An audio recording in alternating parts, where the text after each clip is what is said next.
TNUSRB police exam படித்துக் கொண்டிருக்கும் அனைத்து மாணவர்களுக்கும் வணக்கம். இந்த வகுப்புல நம்ம என்ன பார்க்க போறோம் அப்படின்னா 10ஆம் வகுப்பு புதிய புத்தகத்தில் இருக்கின்ற வேதியியல் பாடங்களுடைய புக் பேக் கொஸ்டின்ஸ் ஆன்சரோட பார்க்க போறோம். ஆல்ரெடி இயற்பியல முடிச்சிட்டோம், வேதியியலையும் பார்ட் 1 முடிச்சிட்டோம். அதை பார்க்காத மாணவர்களுக்கு டிஸ்கிரிப்ஷன்ல பிளேலிஸ்ட் லிங்க் கொடுத்துருக்கேன், அதை பயன்படுத்தி பாத்துங்க.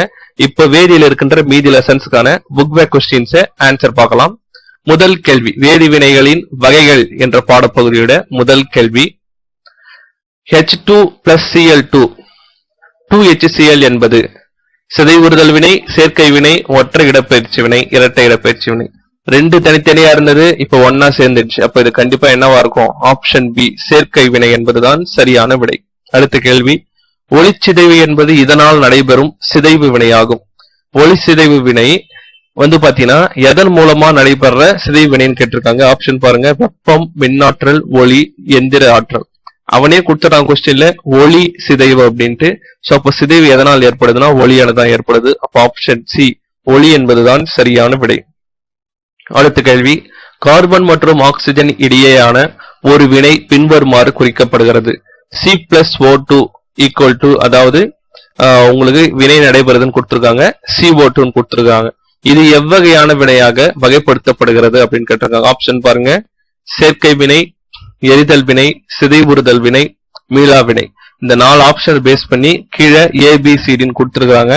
இல்ல எது சரியான விடை வரும் அப்படின்னா சிதைவுறுதல் வினை மட்டும் வராது. காரணம் என்னன்னா CO2 இது ரெண்டும் சேர்ந்து இருக்கு, அப்ப கண்டிப்பா சேர்க்கை வினையா இருக்கும்.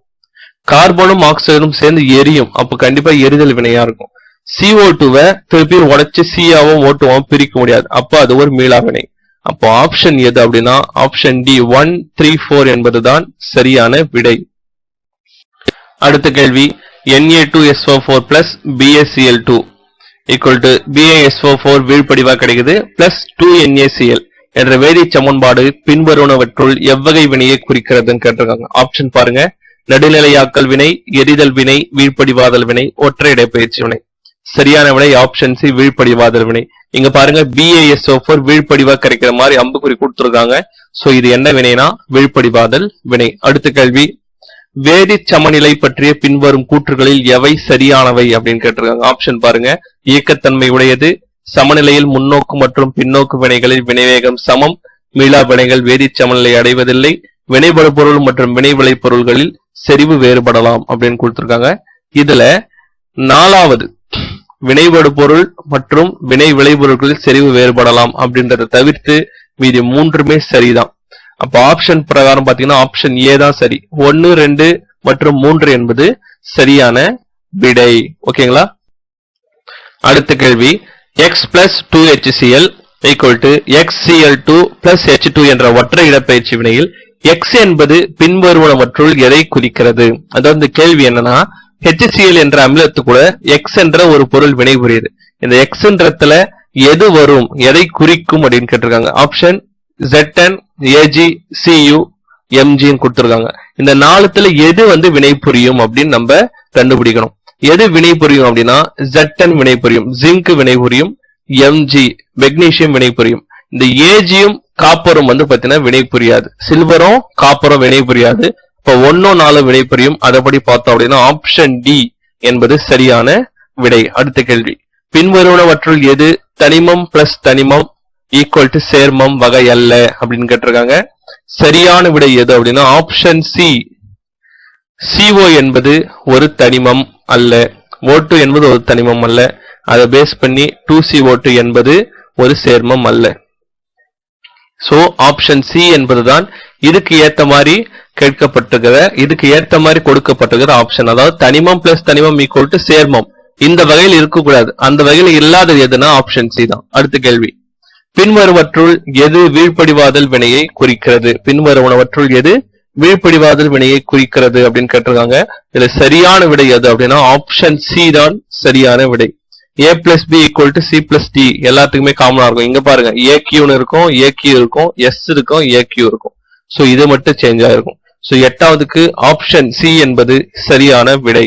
அடுத்த கேள்வி, ஒரு கரைசலின் pH மதிப்பு 3 எனில் அதன் ஹைட்ராக்சைடு அயனி செறிவு என்ன? அதன் ஹைட்ராக்சைடு அயனி செறிவு என்ன? அப்படியே 14 கழிச்சிடுங்க. கழிச்சிட்டு மைனஸ் குறி போட்டீங்கன்னா அதுதான் OH மைனஸ் அயனியுடைய அயனி செறிவு. ஆப்ஷன் சி 1 × 10⁻⁻11 m என்பதுதான் சரியான விடை. 1 × 10⁻⁻11 மோல் என்பது சரியான விடை. அடுத்த கேள்வி, தூளாக்கப்பட்ட கால்சியம் கார்பைட் கட்டியான கால்சியம் கார்பைடை விட தீவிரமாக வினைபுரிகிறது. காரணம் என்ன? ஆப்ஷன் அதிக புறப்பரப்பளவு, அதிக அழுத்தம், அதிக செறிவினால், அதிக வெப்பநிலை. சரியான விடை எது அப்படின்னா ஆப்ஷன் ஏ அதிக புறப்பரப்பளவு என்பதுதான் சரியான விடை. அடுத்தது கார்பனும் அதன் சேர்மங்களும் டாபிக் பார்க்க போறோம். கார்பன்களும் அதன் சேர்மங்களும். அதுல முதல் கேள்வி பாருங்க, ஒரு திறந்த சங்கிலித்தொடர் கரிமச் சேர்மத்தின் மூலக்கூறு வாய்ப்பாடு C3H6. அந்த சேர்மத்தின் வகை option alkane, alkene, alkyne, alcohol. சரியான விடை எது அப்படின்னா ஆப்ஷன் பி அல்கீன் என்பது சரியான விடை. அடுத்த கேள்வி, ஒரு கரிம சேர்மத்தின் IUPAC பெயர் 3-மெத்தில் பியூட்டேன் 1 இது எந்த வகையை சேர்மம்? அதாவது IUPAC பேர் வந்து பாத்தீங்கன்னா 3-மெத்தில் பியூட்டேன் 1 அப்படின்னா இது எந்த வகை சேர்மம் அப்படின்னு கேட்டிருக்காங்க. ஆப்ஷன் பாருங்க, ஆல்டிகைட், கார்பாக்சிலிக் அமிலம், கீட்டோன், ஆல்கஹால். சரியான விடை எது அப்படின்னா ஆப்ஷன் டி ஆல்கஹால் என்பதுதான் சரியான விடை. அடுத்த கேள்வி, IUPAC பெயரிடுதலின்படி ஆல்டிஹைடுக்காக சேர்க்கப்படும் 2ஆம் நிலை முன்னொட்டு எது? ஆப்ஷன் ஆல், ஆயிக் அமிலம், ஏல், அல். ஆல்டிஹைடுக்காக சேர்க்கப்படும் 2ஆம் நிலை முன்னொட்டு எது அப்படின்னா சரியான விடை ஆப்ஷன் சி ஏல் என்பதுதான் சரியான விடை. இந்த கேள்வியை நம்ம எதிர்பார்க்கலாம். அடுத்தது, பின்வரும் படிவரிசை சேர்மங்களில் தொடர்ச்சியாக வரும் இணை எது? ஆப்ஷன் பாருங்க, C3H8 and C4H10, C2H2 and C2H4, CH4 and C3H6, C2H5OH and C4H8OH. இது எப்படி கண்டுபிடிக்கணும்னா, இங்க C3 இருக்குன்னா அது கூட C4 வரணும். இங்க C2 இருக்குது, இங்கேயும் C2 இருக்கு, அப்ப இது தப்பு. இங்க C3 வந்திருக்கணும். இங்க CH4 இருக்குன்னா இங்க C2 வந்திருக்கணும், ஆனா இங்க C3 இருக்கு, அப்ப இதுவும் தப்பு, இதுவும் தப்பு. ஓகேங்களா? இதுவும் தப்பு. ஒரே செகண்ட். சோ இதுவும் தப்பு. C2 வந்திருக்கு, அப்ப இங்க C3 தான் வரணும், C4 வந்திருக்கு, இதுவும் தப்பு. அப்ப சரியான விடை எதுனா ஆப்ஷன் ஏ. காரணம் என்ன? C3க்கு அப்புறம் கரெக்டா இங்க C4 கொடுத்துருக்காங்க, அப்ப ஆப்ஷன் ஏ என்பது சரியான விடை. அடுத்தது, C2H5OH plus 3O2 equal to 2CO2 plus 3H2O என்பது எந்த விதமான வினை அப்படின்ட்டு கேட்டிருக்காங்க. ஆப்ஷன் பாருங்க, எத்தனால் ஒடுக்கம், எத்தனால் எரிதல், எத்தனாயிக் அமிலம் ஆக்சிஜனேற்றம், எத்தனால் ஆக்சிஜனேற்றம். சரியான விடை எது அப்படின்னா ஆப்ஷன் பி எத்தனால் எரிதல் என்பதுதான் சரியான விடை. காரணம் என்னன்னா ஆக்சிஜன் இருக்கு இல்லையா, அப்ப கண்டிப்பா எரிஞ்சிருக்கும். மேக்சிமம் எல்லா பொருளும் ஆக்சிஜன் இல்லாம எரியாது. அப்ப இந்த எத்தனால் என்ன இருக்குன்னா ஆக்சிஜன் முன்னிலை எரிந்து என்னவா இருக்கு, கார்பன் டை ஆக்சைடாகவும் நீராகவும் பிரிவடைஞ்சிருக்கு. அப்ப ஆப்ஷன் பி எத்தனால் எரிதல் என்பது சரியான விடை. அடுத்த கேள்வி, எரிசாராயம் என்பது ஒரு நீர்ம கரைசல். இதில் உள்ள எத்தனாலின் சதவீதம் என்னன்னு கேட்டிருக்காங்க. ஆப்ஷன் 95.5%, 75.5%, 55.5%, 45.5%. சரியான விடை ஆப்ஷன் ஏ 95.5% என்பது சரியான விடை.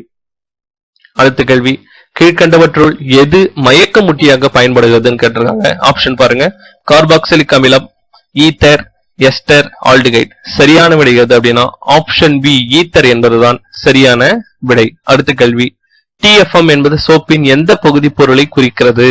நம்ம ஆட்ல கூட பார்ப்போம், TFM பாருங்க அப்படின்னு ஒரு சில ஆட்ல வரும். சோ அந்த TFM என்பது சூப்போட எந்த பகுதி பொருளை குறிக்குதுன்னு கேட்டிருக்காங்க. ஆப்ஷன் பாருங்க, தாது உப்பு, வைட்டமின், கொழுப்பு அமிலம், கார்போஹைட்ரேட். சரியான விடை எது அப்படின்னா கொழுப்பு அமிலத்தை குறிக்கிறது என்பதுதான் சரியான விடை. அடுத்த கேள்வி, கீழ்கண்டவற்றுள் டிடர்ஜென்ட்டை பற்றி தவறான கூற்று எது? கீழ்கண்டவற்றுள் டிடர்ஜென்ட்டை பற்றி தவறான கூற்று எதுன்னு கேட்டிருக்காங்க. ஆப்ஷன் பாருங்க, நீண்ட சங்கிலி அமைப்பை பெற்ற கொழுப்பு அமிலத்தின் சோடியம் உப்பு, சல்போனிக் அமிலத்தின் சோடியம் உப்பு, டிடர்ஜென்ட்டின் அயனி பகுதி SO3- Na+, கடின நீரிலும் சிறப்பாக செயல்படும். இதுல தவறான கூற்று எது அப்படின்னா ஆப்ஷன் ஏ நீண்ட சங்கிலி அமைப்பை பெற்ற கொழுப்பு அமிலத்தின் சோடிய உப்பு என்பதுதான் தவறான கூற்று. மீது மூணுமே சரி. சோ உங்களுக்கு இயற்பியல் பாடப்பகுதியை முடிச்சு கொடுத்துட்டேன். இப்ப வேதியியல் பாடப்பகுதியை முடிச்சு கொடுத்துட்டேன். அடுத்தது தாவரியல் பாடப்பகுதிக்கான book back questions and answer போடுறேன். சோ மறக்காம நம்முடைய சேனலை ஃபாலோ பண்ணிட்டே இருங்க. நன்றி, வணக்கம்.